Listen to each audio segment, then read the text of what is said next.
स्वतः परमवीर सिंगचं स्टेटमेंट आहे, की दिशाकडे यांचे जे काही व्हिडिओ रेकॉर्डिंग आले होते ना, त्या ड्रग्सच्या, चाइल्ड ट्रॅफिकिंगचे जे काही बिझनेसचे आणि तिने सुशांत राजपूतला सांगितले.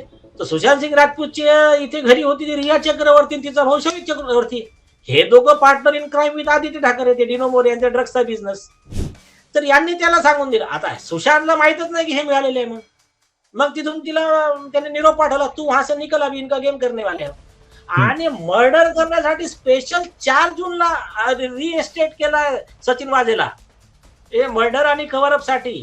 आणि याचं स्वतःचं ऑफिशियल स्टेटमेंट आहे परमवीर सिंगचं, की आदित्य ठाकरे आणि उद्धव ठाकरेंना दबाव आणून सचिन वाझेचं रिएस्टेटमेंट करून घेतलं.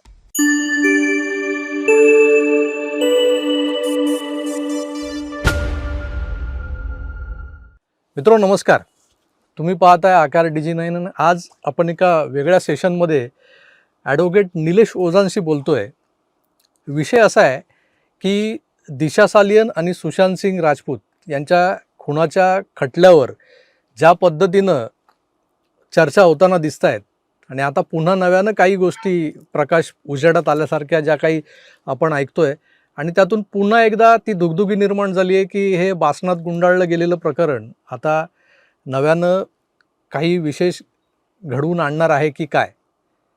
नेमकं काय झालं आहे की या सगळ्या प्रकरणामध्ये धुरंधर सिनेमाची आठवण करून द्यावं असं काहीतरी एखादा आश्चर्यकाळ असं वळण आलं आहे, किंवा ज्याला आपण हिंदीत म्हणतो ना एक एक रहस्यमय मोड पे आके ये अभी रुक गया है, ते नेमकं काय आहे त्याबाबत चर्चा करणार आहोत. आमचे प्रेक्षक सातत्यानं म्हणजे या विषयावर जेव्हा केव्हा कधीही मी व्हिडिओ करतो या प्रकरणाची डेव्हलपमेंट किंवा प्रगती ज्या ह्या केसमध्ये जी होते ती सांगण्यासाठी, तेव्हा कमेंट्समध्ये नेहमी ते बोलत असतात की याचं काही होणार नाही, याचं काही होणार नाही. पण आता कुठेतरी आशेचा एक किरण दिसतोय की काहीतरी होतंय.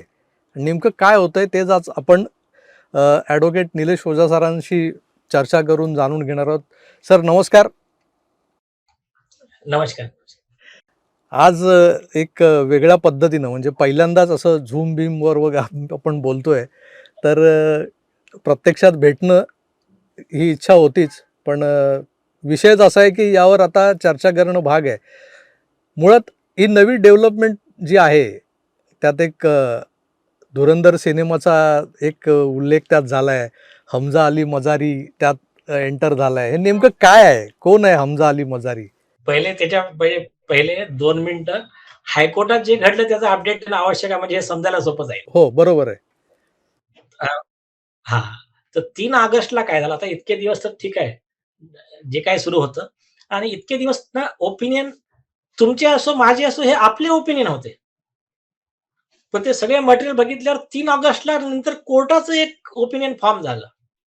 त्या दिवशी जे भारती डांगरे मॅडम आणि मंजुषा देशपांडे मॅडम यांचं बेंच होतं. त्याच्यापुढे ते तुम्ही त्याच्यावर एक व्हिडिओ केलाच आहे. त्याच्यावर सगळ्या लोकांनी ते लाईव्ह पण बघितलाय. त्याच्यामध्ये स्पेसिफिक त्यांनी सगळं बघितलं. पोस्टमॉर्टम बघितली, तिचे अंतिम संस्कारचे फोटो बघितले, फॉरेन्सिक रिपोर्ट डॉक्टर भावे शर्माची बघितली. त्यांनी क्लिअर सांगितलं, की तुमची जी सुसाईडची 14व्या माळ्यावरून पडलेली स्टोरी जी आहे, ती स्टोरी काही रिलायबल नाही आहे. तिचं तोंड पूर्ण क्लिअर आहे, नाक चांगले आहे, दात क्लिअर आहे आणि तुमच्या पोस्टमॉर्टममध्ये तुम्ही लिहिता, की तिचे सगळे समोरचे दात तुटलेले आहे. ॲफिडेव्हिटमध्ये लिहिता सगळे दात तुटलेले आहे. तर ते सांगितलं, की हे तुमचं रिलायबल नाही. इट इज इन्कन्सिस्टंट, कोर्टाचे स्पेसिफिक वर्ड होते. त्याच्यानंतर मग मी आणखीन 2-4 गोष्टी कोर्टाने सांगितल्या, की 14व्या माळ्यावरून पडणारी बॉडी अशी पडेल. यांची बॉडी अशी उडत जाऊन पडली आहे हनुमानासारखी 20 फूट दूर. मग IIT एक्सपर्टचे आम्ही रिपोर्ट आणले. IIT एक्सपर्टनी सगळ्यांनी सांगितलं शक्यच नाही ते. ग्रॅव्हिटीच्या नियमाच्या विरोधात जाऊन त्यांनी लावलेला शोध होता तो. त्यांनी लावलेला शोध आहे.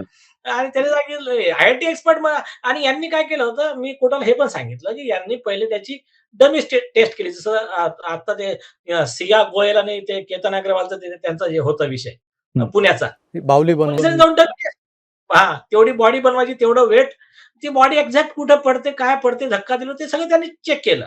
तर या केसमध्ये पण त्यांनी पोलिसांनी केलं, ती खालीच पडली, स्ट्रेट पडली, कंपाऊंडच्या आतमध्ये पडली. मग म्हटलं यांनी ते रिपोर्ट गायब करून टाकला रेकॉर्डवरून.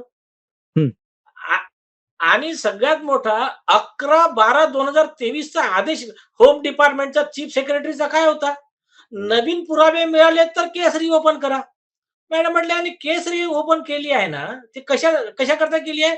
की मोबाईल टॉवर लोकेशन मिळाले, डमी टेस्ट झाली, हे बाकी या गोष्टीमुळे केस रिओपन झाली. तर ते ज्या गोष्टीने केस रिओपन झाले ते पुरावेच गायब.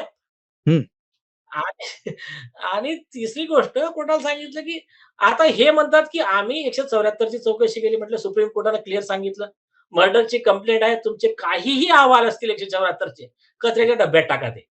एफ-आय-आर रजिस्टर करा, मग इन्व्हेस्टिगेशन करा. कारण ते इन्क्वायरी असते, हे इन्व्हेस्टिगेशन असते. ती ॲक्सिडेंटल डेथ आहे, हे मर्डरचा कंप्लेंट आहे. तर कोर्ट बोलला बरोबर आहे ते. तर कोर्टाने त्यांना स्पेसिफिक प्रश्न विचारला. तुम्हाला एफ-आय-आर दाखल करण्यापासून रोखलं कोणी? हा स्पेसिफिक प्रश्न होता. आणि मग आता म्हणे सगळं तयार करून या तुम्ही. 24 तारखेला 3 वाजता फक्त तुमचीच केस. दुसरी कोणती केस नाही. हे एकदम स्ट्रिक्ट वॉर्निंग देऊन टाकली. एक आणि त्याच्यानंतर दुसरं सांगितलं, मी तर केस लॉ वगैरे देत होतो. मॅडम म्हणे केस लॉची आवश्यकता नाही जज साहेब म्हणे. म्हणे हे तर कॉमन सेन्स आहे, की ज्या तुमच्या म्हणजे क्लायंटच्या मुलीचा मर्डर झाला. तिची डेथ झाली. तिच्याच केसचे डॉक्युमेंट तिलाच देत नाही. पोस्टमॉर्टम रिपोर्ट 5 वर्षांनी दिली. आम्हाला पोलीस डिपार्टमेंटच्याच अधिकाऱ्यांनी केसला तर सोडा त्यांचेच हे दिले सर्क्युलर. हे बघा, हे त्यांचेच सर्क्युलर आहेत, की ताबडतोब 24 तासाच्या आत त्यांना द्यायला पाहिजे. दुसरी गोष्ट त्यांनी काय केलं, म्हटलं मॅडम एखादी महिला असेल तर रूल आहे.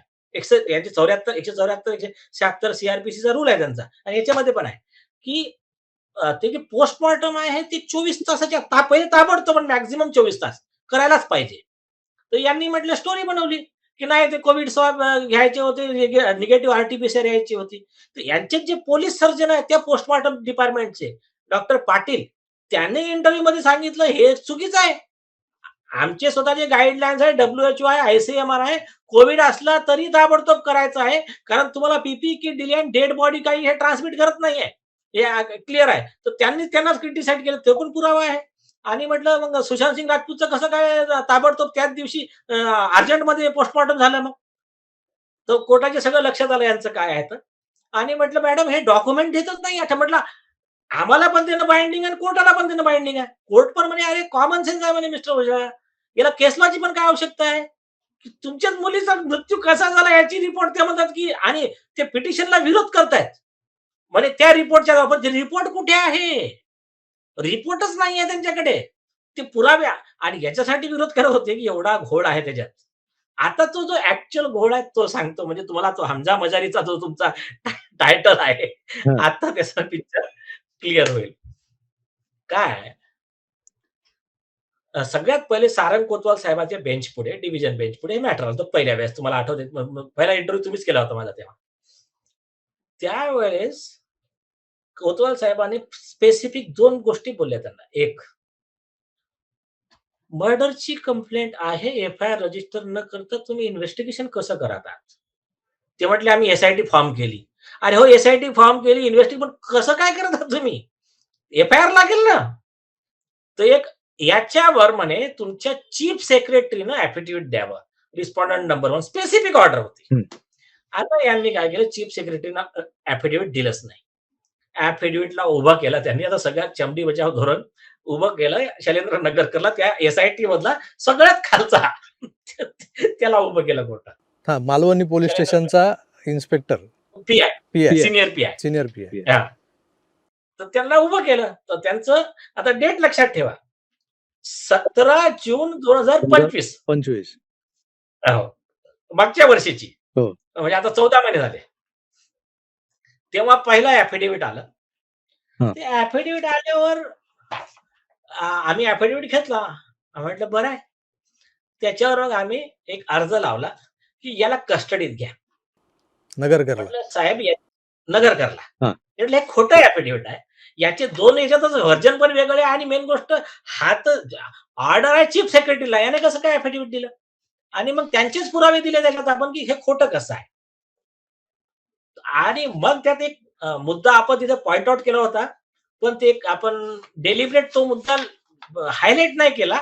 म्हटलं जरा कारण थोडंसं जरा वेट अँड वॉच होतं चाणक्य नीती किंवा त्याला आपण आपला छत्रपती शिवाजी महाराजांचा गनिमी गनिमी कावा. कावा. तर त्यांना म्हटलं, "हां, ठीक आहे."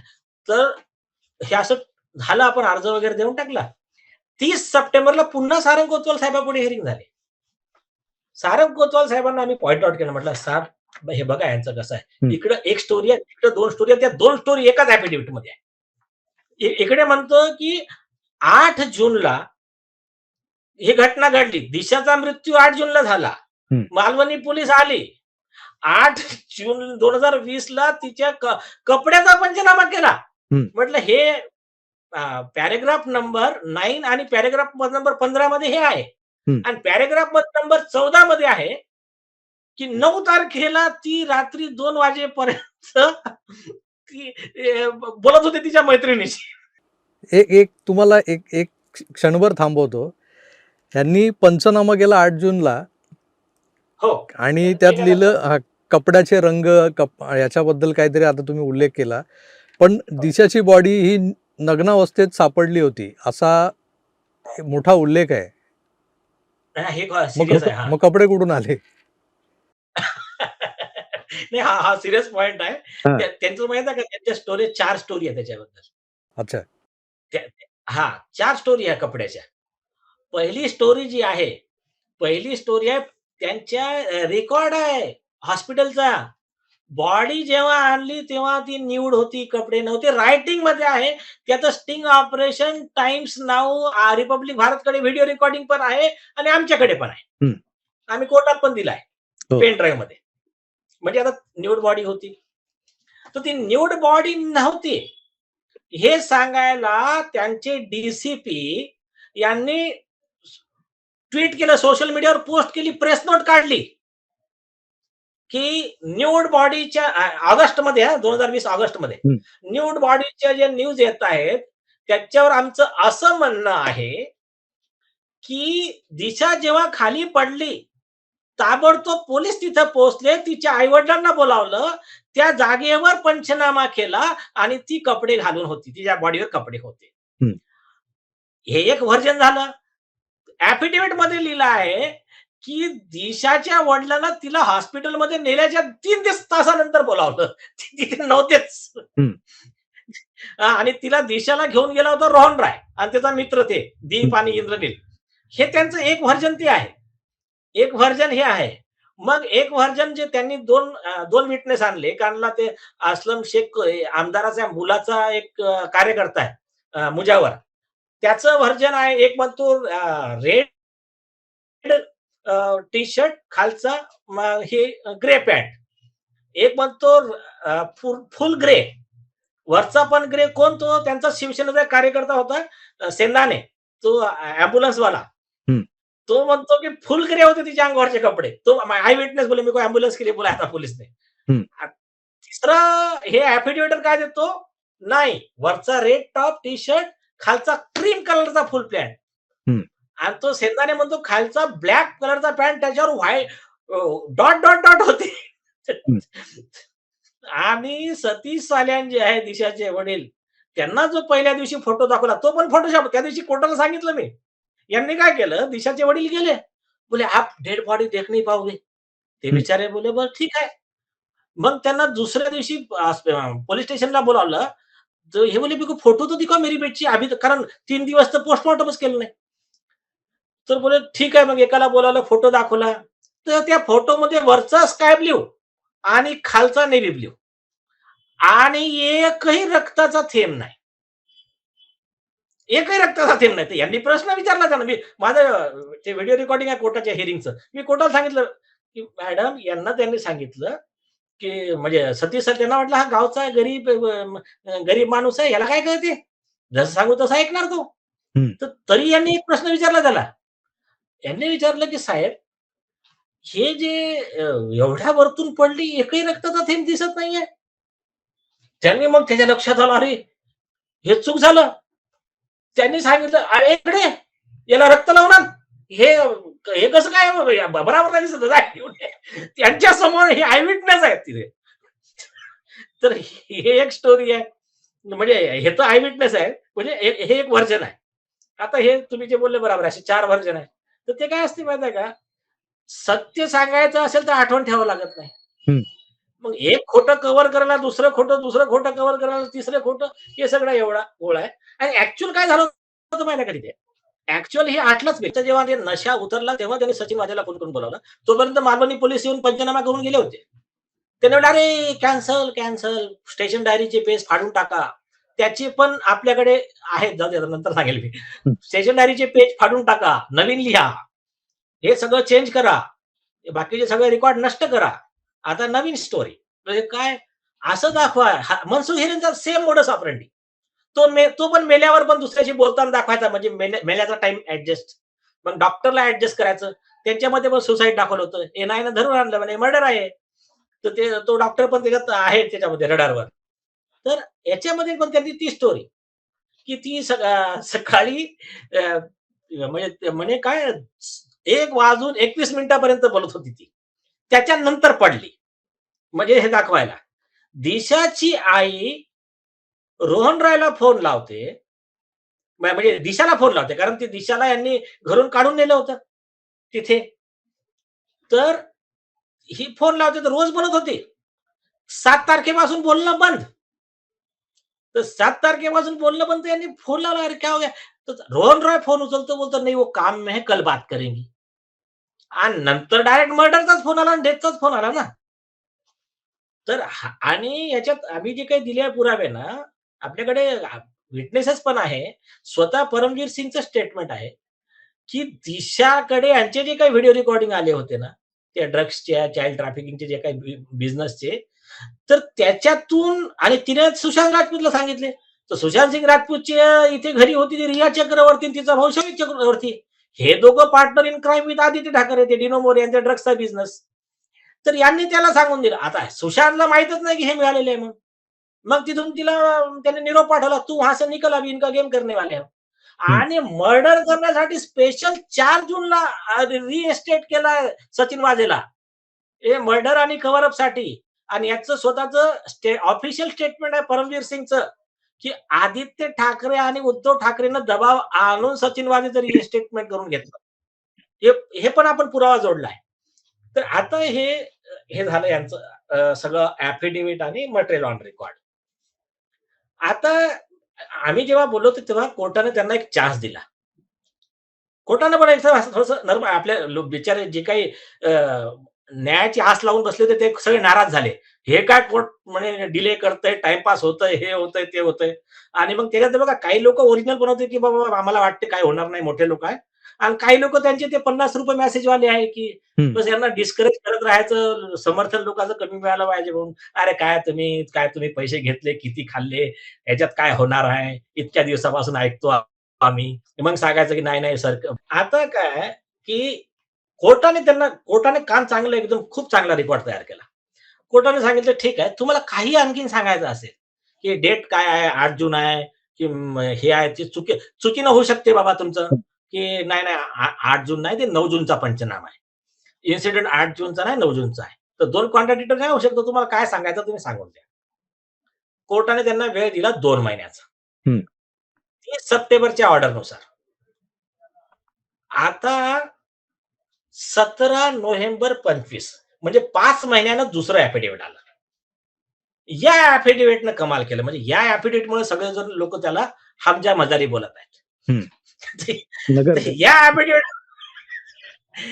या ॲफिडेव्हिटमध्ये त्यांनी काय लिहून दिलं? पहिली गोष्ट, हे फक्त माझं म्हणणं नाही आहे, मी जे काही ॲफिडेव्हिट देतोय. हं.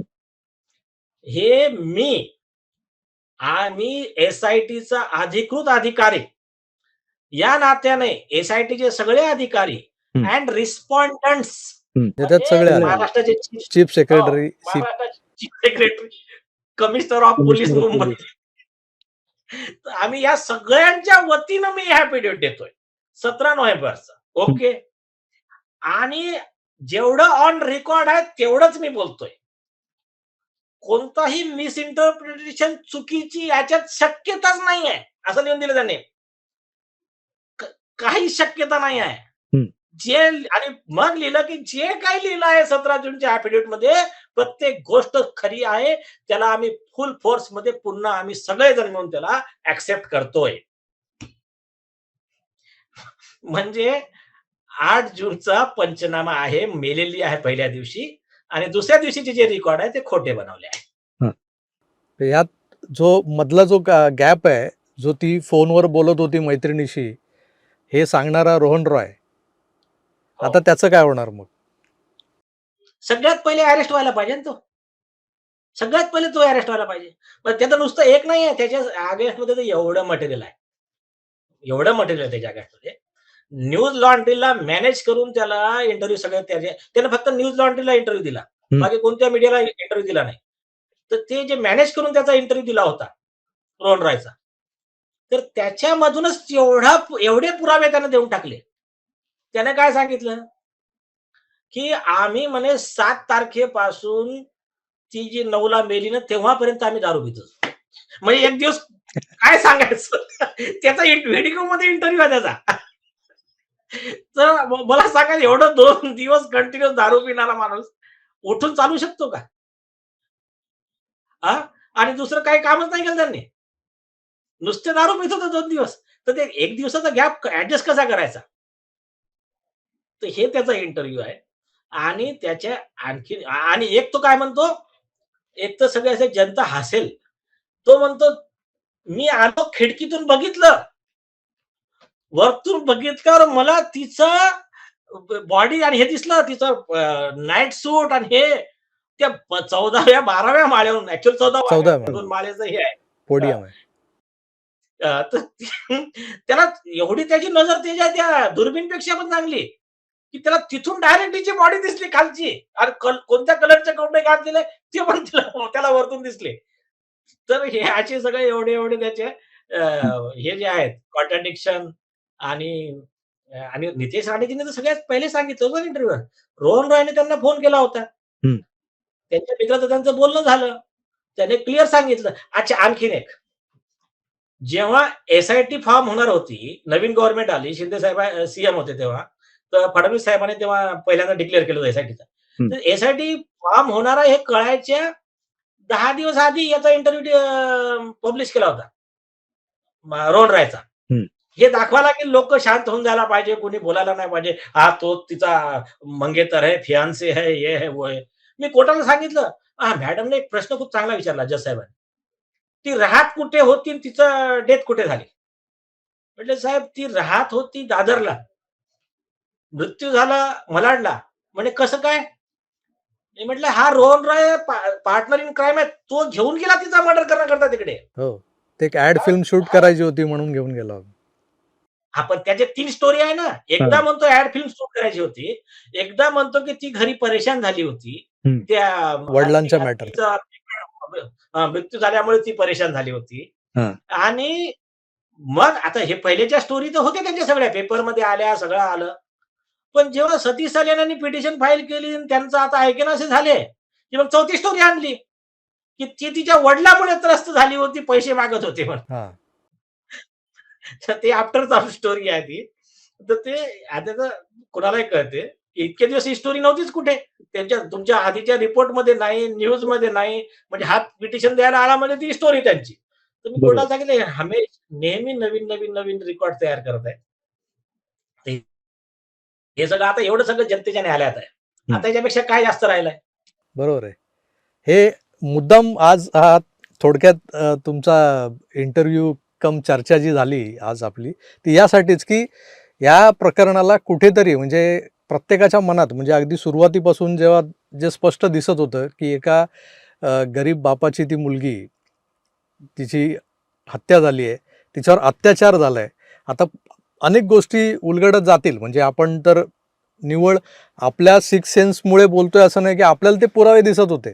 अगदी मोबाईल टॉवर लोकेशन ज्यांचे सापडले, झोमॅटो डिलिव्हरी बॉयने जे काही सांगितलंय, त्याची जी काही जबानी घेतली गेली. परत हॉस्पिटलमधल्या स्टाफचे काही जबाब आहेत, जे अजून उजेडात आलेले नाही आहेत म्हणा किंवा जास्त त्याच्यावर कोण बोललेलं नाही, तुम्ही बोललेलं नाही आहेत. पण पोस्टमॉर्टम रिपोर्ट जो एक खरा जो होता, तो राणेसाहेब घेऊन फिरत होते, जे सांगायचे की या पद्धतीनं असं असं झालं आहे, आणि त्यावरच सगळं पुढचं जे काही घडत होतं ते आपण एक ॲझ्युम करून चाललो होतो की कुठेतरी सत्य आहे ते बाहेर येईल.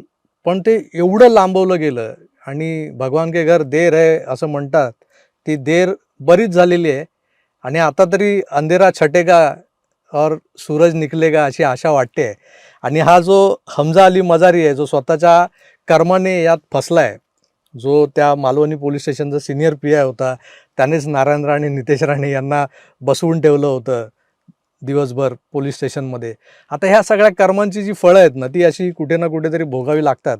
त्यामुळे तुम्ही जसं म्हणालात त्या पद्धतीनं पहिला रोहन रॉय आणि हा शैलेंद्र नगरकर, या दोघांना जर अटक केली पोलिसांनी, आणि जर त्यांची चौकशी झाली, तर दूध का दूध आणि पाणी का पाणी व्हायला वेळ लागणार नाही असं मला वाटतंय. तर तुम्ही आज वेळ दिलात त्याबद्दल धन्यवाद तुमचे. आणि होप सो तुमचं हा शेवटचं एक क्लोजिंग स्टेटमेंट तुमच्याकडून. बस एकच स्टोरी सांगतो, त्याच्यात हे सगळं कन्क्लुजन होईल, की एक काय असतो, एक व्यक्ती मर्डरचा आरोपी असतो, खूप पॉवरफुल, रिच असतो. आता एखाद्या समजा असा मानून घ्या, माजी मुख्यमंत्र्याचा मुलगा असतो, खूप पॉवरफुल असतो. त्याच्यावर मर्डरचा चार्ज लागतो. तो एक मोठा वकील पकडतो. तर तो त्याला सांगतो, की देखो हे बघा, मला ना त्या फाशीची खूप भीती वाटते त्या याची. तर तुम्ही माझी अ, आजीवन कारावासामध्ये कन्व्हर्ट करून घ्या, उम्रकैदमध्ये. मी तुम्हाला ₹1,00,00,000 फी देईन. हं. तर वकील म्हणतो, "ठीक आहे." केस चालते, सगळं होते, मग त्याला आजीवन कारावासाची शिक्षा होते. मग तो जातो, त्याला पैसे-गिसे देतो. बरं झालं तुम्ही जसं म्हटलं तसं केलं. तो वकील म्हणतो, "अरे खूप कठीण काम होतं बाबा, तुला माहीत आहे का किती मेहनत लागली?" हं. ते ते जज तर मानायलाच तयार नव्हता म्हणे. हे म्हणे, "काय झालं काय?" म्हणे साहेब. "अरे जज म्हणत होता म्हणे, याला निर्दोषच सोडतो मी. पण मी मोठ्या मुश्किलीनं आजीवन कारावास करून घेतलं म्हणे." तर हे काय असतात, असे दीडशहाणे ॲडवायझर असतात ना.